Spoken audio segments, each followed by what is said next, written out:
हम यहाँ press club में एक गुफ्तगू करने के लिए बैठे हैं, जिसका एजेंडा हमारा इलेक्शन प्रोसेस से लेकर और जमहूरी दौर से एक नए जमहूरी दौर में दाखिल होने का एजेंडा है हमारा।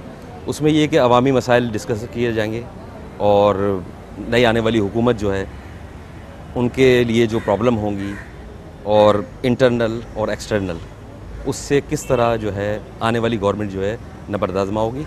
इसमें नाज़रीन हमारे साथ जो बैठे हैं जावेद छतारी साहब हमारे साथ बैठे हुए हैं, जो कि माशाल्लाह नामवर वकील हैं, और नासिर महमूद साहब जिनका सहाफ़त से ताल्लुक़ है, और हमीद भुट्टो साहब बैठे हुए हैं हमारे पास। तो इसमें कोई गुफ्तगू का कोई ख़ास हमारा कोई मौजू नहीं है, स्पेशली पॉलिटिकल हवाले से। सिर्फ हमारा मौजू ये है कि अवामी मसाइल को नए आने वाली गवर्नमेंट जो है वो किस तरह टैकल करेगी कि जिससे गुज़िश्ता 5 साल में जो गवर्नमेंट ने गुजारे हैं उससे बेहतर तौर से निपटा जाए। तो नासिर महमूद साहब से पहला मेरा सवाल क्या होगा कि आम सी वो है कि आप अपने तजुर्बे की बुनियाद पे आने वाली हुकूमत को जो है उनके जो मसाइल होंगे उससे कुछ उनको कोई मशवरा देना चाहें। आने वाली हुकूमत ने जो अपने अब तक जो डिस्क्लोज़ किया है उस हवाले से तो कुछ आसार अच्छे ही नज़र आ रहे हैं, क्योंकि उन्होंने मुख्तलिफ़ टास्क कमेटीज़ बनाई हैं अपनी और जो उस पर काम कर रही हैं मुख्तलिफ़ इश्यूज़ पर। जैसे पावर का इशू है आपका, दूसरे सबसे ज़्यादा तो गैस और पावर का इशू है, जो लोड शेडिंग है जिसने पूरे मुल्क को अज़ाब में मुब्तला किया हुआ है। और इस हवाले से उन्होंने अपने टास्क फोर्सेस तरतीब दी हुई हैं। जो ख़बरें आई हैं अब तक उस हवाले से तो ये है कि 1 महीने के अंदर उनका जो कहना है कि हम इसमें कोई तब्दीलियां लाएंगे, और इससे तवक्को की जा रही है कि उम्मीद है कि ये जो लोड शेडिंग का बहरान है, सबसे बड़ा इशू तो ये है, इसको सबसे पहले हल करने की ज़रूरत है। उसके बाद गैस का बहरान है, उसके बाद बाकी इशूज़ आ जाते हैं। फिर लॉ एंड ऑर्डर है जो कि कराची के लिए सबसे बड़ा मसला है। तो इन चीज़ों पर ये जो 3 बड़े इश्यूज़ हैं मैं समझता हूँ कि जिस पे 24 घंटे काम करने की ज़रूरत है। और अगर पहले 1 महीने में आने वाली हुकूमत ने इस पर कोई रिज़ल्ट दे दिए तो लोग इत्मीनान का सांस लेंगे। अदरवाइज़ अगर ये शुरू के उनके 100 दिन, जिसको कहा जाता है कि जो हनीमून का ज़माना होता है, अगर उन 100 दिनों में उन्होंने इन चीज़ों पर काबू पार लिया, इन 3 चीज़ों पर, इन 3 इश्यूज़ पर, तो मैं समझता हूँ कि आसार अच्छे हो जाएंगे और आने वाला वक्त जो है वो लोगों के लिए कुछ नई। बिल्कुल सही। अच्छा जावेद साहब, आप मुझे बताएंगे कि मैं असल में हम लोग एक अवामी गुफ्तगू के लिए हम यहाँ बैठे हैं ताकि उनके मसाइल हल हों। दूसरा ये है कि कल जैसे देखने में आया, चाइना डेलीगेशन यहाँ पे आया और सदर पाकिस्तान ने बड़ा वेलकम किया उनको। उसमें आपके नए आने वाले प्राइम मिनिस्टर भी मौजूद थे। गवादर पोर्ट ऑलरेडी पिछली गवर्नमेंट जो है वो उसको कर चुकी है। तो आप क्या समझते हैं कि जो चाइना डेलीगेशन जो आया है, अगर मुख्तलिफ लोग मुख्तलिफ़ किस्म की बातें कर रहे हैं कि सियासी तजिया कर रहे हैं अपने तौर पे दुनिया के वर्ल्ड लेवल पे कि इंडिया से होते हुए आए हैं, तो शायद वो पहले यहाँ आते तो ज़्यादा बेहतर होता। तो आप इसके बारे में कुछ ऐसी राय देना चाहेंगे कि जिससे लगे कि नहीं, कोई ऐसा मसला नहीं है कि चाइना हमारा पहले ही फ्रेंड रहा है और दोस्ताना ताल्लुकात हमारे बहुत अच्छे रहे हैं, तो ऐसा कोई उसके पीछे कोई बैकग्राउंड नहीं है? औज़ु बिल्लाहि मिनश शैतानिर रजीम, बिस्मिल्लाहिर्रहमानिर्रहीम। अरे भाई, जब इंटरनेशनली मुख्तलिफ ममालिक में हुकूमतें तब्दील होती हैं तो वो आलमी क़ुव्वतें जिनकी क़ुव्वत का लोग लोहा मानते हैं, वो अपने हिमायती नए पैदा करने और पुरानों से ताल्लुकात तवातुर के साथ बरकरार रखने के लिए कोशिश रहती है।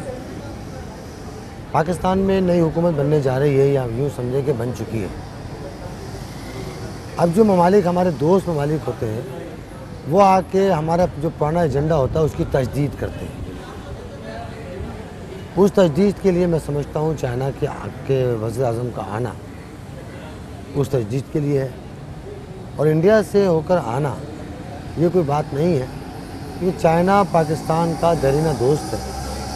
1948 से लेकर आज तक चाइना ने पाकिस्तान के साथ बड़े दोस्ती वाला सलूक किया है। और यहाँ तक कि हमारी जो जंगी जहाज़ थे उसके ऊपर काफ़ी मदद की पाकिस्तान की, असले के ऊपर काफ़ी मदद की, साइंस एंड टेक्नोलॉजी में काफ़ी मदद की, और यहाँ तक कि अभी जो सैटेलाइट चाइना का मौजूद है ऊपर, उस तक रसाई की हमें इजाज़त दे दी। तो चाइना की नीयत में तो कोई शक नहीं है, चाहे वो इंडिया से होकर आए, चाहे चाइना अमेरिका से होकर आए, चाहे इसराइल से होकर आए, चाहे वो अफगानिस्तान से होकर आए। बात खारजी ताल्लुकात की नहीं है, बात यह है कि हमारे जो दाखिली मामलात हैं वो इतने गंभीर हैं, ख़राब हैं कि अगर हम उन्हीं से निमट लें तो हम समझेंगे कि हम एक नई हुकूमत बनाने में कामयाब हो गए। इसके लिए एक सीधा सा फार्मूला जब कोई पूछता है कि क्या करेगी हुकूमत, तो हर हुकूमत आके कहती है कि ख़जाना खाली है, लॉ एंड ऑर्डर की सिचुएशन ख़राब है, मुल्क की मामलात ख़राब, अंदरून बैरून सूरत हाल ख़राब है। तो उसके लिए बकौल किसी शायर के किसने कहा है कि गए साल क्या किया तुमने, नए साल क्या करोगे तुम, गए साल जो भी बोया था नए साल वही काटोगे। अब जो इश्यूज़ हमारे यहाँ मौजूद है नई गवर्नमेंट के लिए, तालिबान का इशू है, बलूचिस्तान के अंदर अलहदगी की तहरीकें उनका इशू है, नए सूबे बनाने का इशू है, उसके बाद जो लॉ एंड ऑर्डर की सिचुएशन कराची के अंदर है। कराची में 3 पैरेलल कुव्वतें काम कर रही हैं। एक BLA जो बलोच अक्सरियती इलाकों के अंदर काफ़ी असोसो रखती है कराची के अंदर, एक तालिबान जो पख्तून अक्सरियती इलाकों के अंदर अपना असर रसूख ज़्यादा रखती है, और दीगर कौमियतों के जो इलाके हैं उनके अंदर पॉलिटिकल कुव्वतें बहुत अपना असर रसूख रखती हैं। हर तरह की पार्टी, पीपल्स पार्टी, मुस्लिम नून, MQM, सुन्नी तहरीक, अब नई तरीके से हम समझे तो तहरीक इंसाफ, इन सब को लेकर कि किस तरह मुल्क के दाखिली मामला से निपटा जाए। अगर इन सब चीज़ों को निपटने में हुकूमत वक्त कामयाब हो गई तो ये हुकूमत चल जाएगी, वरना मियाँ नवाज़ शरीफ साहब का जो माजी रहा है 18 महीने वाला, तो मुझे तो वही नज़र आता है कि 18 महीने से ज़्यादा हुकूमत इनकी चलती हुई मुझे भी नज़र नहीं आ रही, क्योंकि जो फ्रेंडली अपोजिशन की बुनियाद इन्होंने डाली थी वो सिर्फ़ और सिर्फ अपने आप को पाँवों पे खड़ा करने के लिए डाली थी। अब ये पाँव पे खड़े हो गए, जो इनका मिजाज है हुकूमत के अंदर आके वो उस मिजाज को ये अप्लाई करेंगे, तो सबसे पहले इनका झगड़ा पीपल्स पार्टी से होगा। पीपल्स पार्टी से होने का झगड़ा होने का मतलब MQM से भी होगा, MQM से झगड़ा होने का मतलब ये है कि ANP से भी होगा, ANP से होने का मतलब ये है कि जो सिंधी कौम। लेकिन आप ये, मैं आपकी बात की कता कलामी कर रहा हूँ, लेकिन अगर आप ये नहीं समझते हैं कि इस वक्त जो है पंजाब में और वफाक में जो है एक मजबूत गवर्नमेंट बन के सामने आई है, और तीनों सूबों को जो है, बलूचिस्तान को छोड़ के थोड़ी सी सिमिलर पोजीशन नहीं है, लेकिन ये कि सिंध के अंदर और KPK में जो है जो माइंड सेट था, जो चल रहा था, उस हिसाब से वहाँ की एक हुकूमत अगर दे दी गई है, और सिंध के अंदर साबका गवर्नमेंट जो कि बरसर इक़्तिदार रही है पिछले 5 साल, तो आप नहीं समझते कि अगर चेक एंड बैलेंस सूबों पे रखा जाए वफाक में मजबूत होने के बाद, और कता नज़र इससे कि माजी में क्या होता रहा है, वफाक कैसे मजबूत होगा? आज का जो इलेक्शन है इसमें वफाक का मतलब पंजाब है। सिंध में पीपल्स पार्टी अक्सरियती जमात है, पंजाब में मुस्लिम नून अक्सरियती जमात है, KPK के अंदर तहरीक इंसाफ अक्सरियती जमात है, और बलूचिस्तान एज़ यूजुअल अलग अलग लोगों के अंदर बटा हुआ है। तो मजबूत वफाक जब आता है, या मजबूत वफाकी हुकूमत जब आती है कि जब एक पार्टी नेशनल पार्टी बनकर उभरती है, जिस तरह पीपल्स पार्टी की जो साबका गवर्नमेंट गई है, हम इसको मजबूत, लेकिन उस पर हम और आप बैठ के तनकीद भी करते हैं, वफाकी गवर्नमेंट कह सकते हैं। उसकी खामियां भी हम निकालते रहे। खामियां इसलिए निकाली जाती हैं कि no work no complain, more work more complain. लेकिन आप क्या समझते हैं कि पिछली जो 5 साल दौर जो गुजरा है उसके अंदर इकॉनमी और करप्शन वगैरह को हम नहीं कहते, लेकिन ये कि पिछली गवर्नमेंट जितना मजबूत किया गया, पिछली गवर्नमेंट में जितना करप्शन हुआ, जितनी बदनज़मी हुई, उसके टोटल जिम्मेदार मुस्लिम लीग नून है, फ्रेंडली अपोजिशन के नाम पे। अब मैं आपका कैसा दुश्मन हूँ? ना आपको गाली बक रहा हूँ, ना आपको थप्पड़ मार रहा हूँ, ना आपको माली नुकसान पहुँचा रहा हूँ, ना आपकी इस्लाह कर रहा हूँ, ना आप पे तनकीद कर रहा हूँ। तो ये दुश्मनी है या नूरा कुश्ती है? तो आने वाली गवर्नमेंट जो है, अगर आप तवक्को रखते हैं कि क्या वो भी फ्रेंडली अपोजिशन होगी? मैं नहीं समझता कि फ्रेंडली अपोजिशन, क्योंकि मुझे नज़र आ रहा है कि मियाँ नवाज शरीफ साहब मुतालबा रख देंगे आगे चल के कि ज़रदारी साहब इस्तीफ़ा दें। अच्छा, चलें। बहरहाल हम मौजू से थोड़ा सा हम हट गए थे, क्योंकि हम जो बात कर रहे हैं वो ये है कि इस वक्त आवाम भी सुन रही है और आवाम के बेहतर मुस्तकबिल के लिए, मतलब जैसे नासिर साहब ने कहा कि वो लोड शेडिंग है और दीगर मसाइल हैं। पॉलिटिकल अपनी जगह पे मसाइल होते हैं, पॉलिटिकल मसाइल जब ग्रीवेंसेस बढ़ती हैं तो उससे ज़ाहिर है लॉ एंड ऑर्डर की सिचुएशन पैदा होती है और सूबे अपने अपने तौर पे अपना अपना एजेंडा बना के बैठे होते हैं, वफाक की तरफ नहीं देख रहे होते।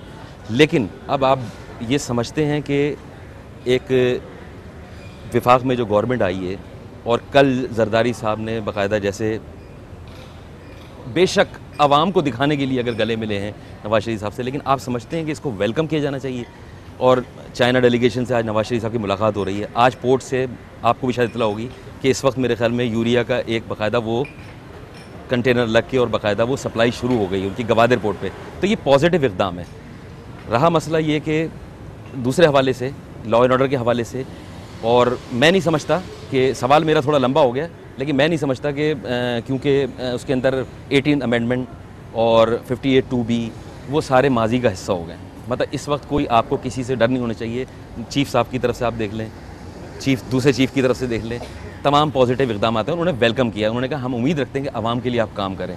तो आप समझते हैं कि इन अदारों ने अगर इनको सेकंड किया है वफाक गवर्नमेंट को और सूबों को, मतलब उन्होंने किसी मामले पे कोई ऐसा स्टांस नहीं लिया कि जिससे आपकी डिरेल हो जाए जमहूरियत, तो आप समझते हैं कि आने वाले फ्यूचर में भाई आने वाले फ्यूचर में कुछ भी नहीं होगा, क्योंकि मौजूदा जो हम बेहतरी की उम्मीद रखें। बेहतरी की उम्मीद भी रखने के कोई फ़ायदा नहीं है, क्योंकि जो सिस्टम आया है वो 3 क़ुव्वतों से आया है।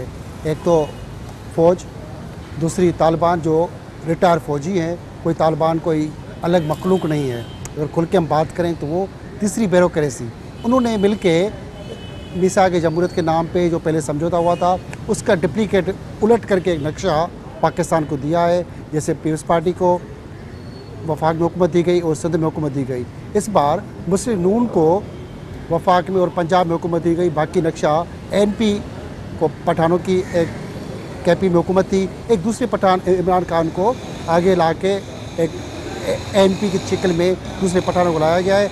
NP को इसलिए उन्होंने डिसाइड किया है कि भत्ते माफिया और कलेक्शन कॉप कल्चर और दूसरी चीज़ें, हीरोइन और बहुत सारी चीज़ें, कब्ज़ा, उससे जान छुड़ाने के लिए थोड़े डिफरेंट किस्म के लोगों को लेके आए, मगर आगे चल के वो ये काम करेंगे।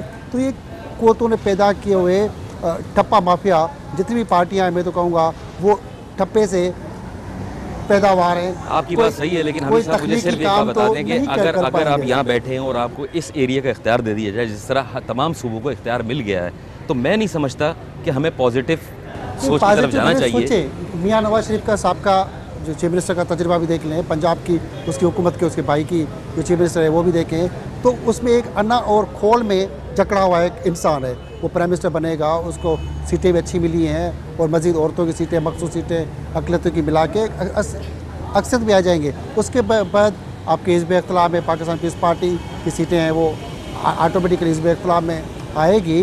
तो सेम वही नक्शा होगा कि फ्रेंडली अपोजिशन होगी, जो नक्शा आसिफ जरदारी और नवाज शरीफ से मुलाकात के बाद सामने आ चुका है कि वो जिस तरह मिले हैं और आगे मिलते जाएंगे मिसाक जमहूरियत के नाम पे। हमें तो ये लगता है कि पीपल्स पार्टी और मुस्लिम नून सब ये पहले इक़्तिदार में साबका दौर की तरह तजर्बे में शामिल होंगे और पीपल्स पार्टी खुद वजारतों में भी शामिल होगी। हमें तो ये नज़र आ रहा है। उसके बाद आगे जाके आवाम को दिखाने के लिए, आवाम के मफादात पे जैसे नवाज शरीफ ने छोड़ा था पीपल्स पार्टी गवर्नमेंट को, ऐसे पीपल्स पार्टी छोड़ के फिर हिज़्ब इख्तिलाफ में आएगी। कुछ दिन हो सकता है तहरीक इंसाफ को हिज़्ब इख्तिलाफ में लाया जाए, या वो भी हो सकता है मिसाक जमहूरियत पे उसको मिला के सबको इक़्तिदार की खिचड़ी में उसकी देग पकती हुई में से थोड़े थोड़े चावल बांट के सबको दिए जाएंगे। तो ये एक कहानी बनेगी। बाकी लोगों की अगर फिलहाल बहबूद की बात करें तो हमें नज़र नहीं आ रहा बिजली का बहरान नवाज शरीफ से हल करने के बस में नहीं है, क्योंकि उसमें पेट्रोल चाहिए, वो पेट्रोल के लिए इनके पास पैसे नहीं है। इस वक्त जितनी उसके ऊपर लोन है, सब्सिडी है, उसको अगर पैसे ये दे देते हैं तो पाकिस्तान चलने के लिए कुछ भी नहीं बचता। अगर सिर्फ वो ड्यूज़ क्लियर करते हैं तो ड्यूज़ क्लियर करने तक भी इनको 10 साल चाहिए, जितनी हमारी बजट है। इतना जब कर्जा है तो ये कहाँ से देंगे? क्या जाली पैसे छापेंगे, क्या करेंगे? अभी भी जो उन्होंने पैसे ये दिए हैं जरदारी साहब ने, स्टेट बैंक ने अपने बॉन्ड्स रख के पैसे हवाले किए हैं, पेट्रोल लिया है, वो भी कुछ अर्सा एक जान छुड़ाने के लिए, मगर पाकिस्तान जितना ख़जाना है वो ड्यूज़ देने में हल नहीं कर सकते। अभी मुख्तलिफ बातें तो कर रहे हैं, ये कर देंगे वो कर देंगे, सियासी नारे हैं, अमल करना इनके बस में नहीं लगता। ऐसा आप मुझे बताएंगे इक़दामात किए जाएँ, मसाइल बहुत सारे हैं, इक़दामात क्या किए जाएँ?